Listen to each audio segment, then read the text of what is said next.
Hi, I'm Devin Alexander, New York Times bestselling author and chef from NBC's Biggest Loser. People are always surprised when they learn that I've kept 70 pounds off and don't count calories. Honestly, I haven't counted calories in over a decade and I don't need to because I become educated on food groups and individual foods and then I pair them together in a way that makes it so easy. And you can do it too. So at every meal, it's super simple. All you do is eat some lean protein, some carbs, and as many vegetables as you want. And then, of course, there's room for snacks. I'll show you how. So here I have shrimp, salmon, chicken, and some eggs, all of which, of course, are protein. If it's a really lean protein, then I eat about 4 ounces, like a lean steak or a lean chicken. If I'm eating seafood, you can eat as much as 6 ounces.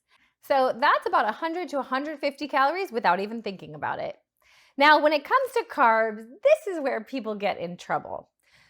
You're sitting in the restaurant and they serve bread and you have a piece and then you have some wine and maybe a little more wine and a little more bread and then you get your entree and there's rice or pasta and then there's cake and dessert and blueberries or fruit plate. You only want to have one of those things. I know that's kind of the bad news in this. However, once you get used to it, it actually works out really well, especially because I really think that if 80% of the time you eat this way and 20% you cheat and have that bread and the wine or have the bread and the cake, whichever ones matter most to you, but it gets you really conscious of not obsessing all day long counting calories and really focusing on what you most enjoy. So for carbs, sometimes I can be really helped because the goal here is also to have about 100 to 150 calories per meal in a carb. So that can be like a cup of pasta, a half cup of rice. It can be this amazing keto bread that has only 25 calories per slice. So because that's not 100 calories and you know in your mind, oh, that's less than your 100 to 150, then you can add some fat into your sandwich, maybe some mayonnaise, maybe some avocado. You can save those calories for a category I'm going to get to in a bit.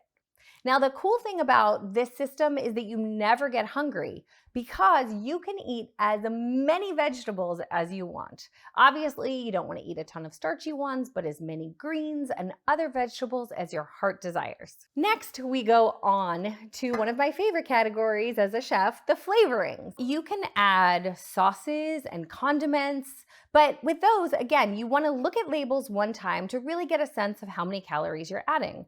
And if you add 50 to 100 to even 150 per meal, it's really not a big deal.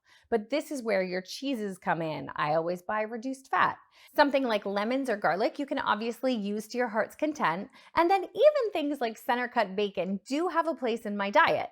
Only 30 calories per slice and can add so much flavor when you're using real bacon, but it's center cut, so it's leaner. And then sometimes I use things like Silk's unsweetened almond milk to make my food even better. A whole cup is only 30 calories. You can also use lemons and limes, which obviously flavor for almost no calories. And then amazing seasonings, like I always have a garlic blend and a Mexican seasoning in my kitchen because I absolutely love them. So as you can see, it can be super easy, especially once you get used to it, to sculpt your meals so that you have one protein, one carb, as many vegetables as you want, and then just be selective with your condiments. The other really important thing is that you always drink plenty of water. I literally carry water everywhere I go, and I love this Glosso Smart Water.